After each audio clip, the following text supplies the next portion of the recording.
ప్రభుత్వ ఉత్తర్వుల ప్రకారం కొన్నేళ్లుగా మూతపడి ఉన్న Mahalakshmi agro product private limited కంపెనీని ఆక్షన్ మొదలుపెట్టబోతున్నాం.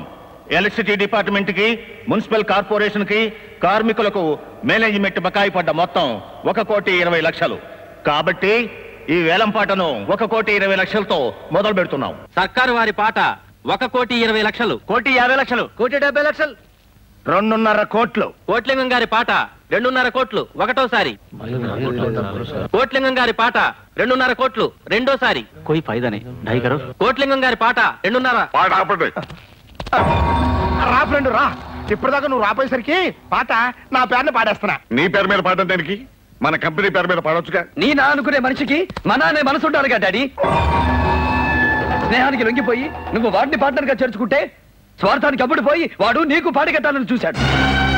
ఆక్షన్ తనుకొట్టేయాలనే ఆలోచనతో పథకం ప్రకారం వీడు నిన్ను చంపాలనుకున్నాడు.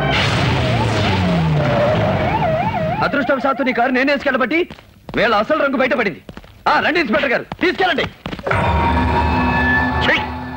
నా డబ్బు తింటే బాధపడేవాడిని కాదు, నా ఆస్తికి నష్టం తెస్తే పట్టించుకునేవాడిని కాదు. నమ్మకంగా ఉంటూ నాకే ద్రోహం తలపెడతావా?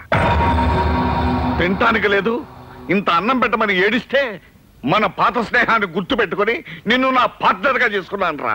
ఒంటి నిండా రోగాలు పెట్టుకుని ఒక్కరోజు కూడా ఫ్యాక్టరీకి రాకపోయినా లాభాల్లో వాటాలు పంపాను రా. అలాంటిది నన్ను చంపాలని చూస్తావురా? ఈ క్షణం నుంచి నీకు ఈ ఫ్యాక్టరీకి ఏ సంబంధం లేదు.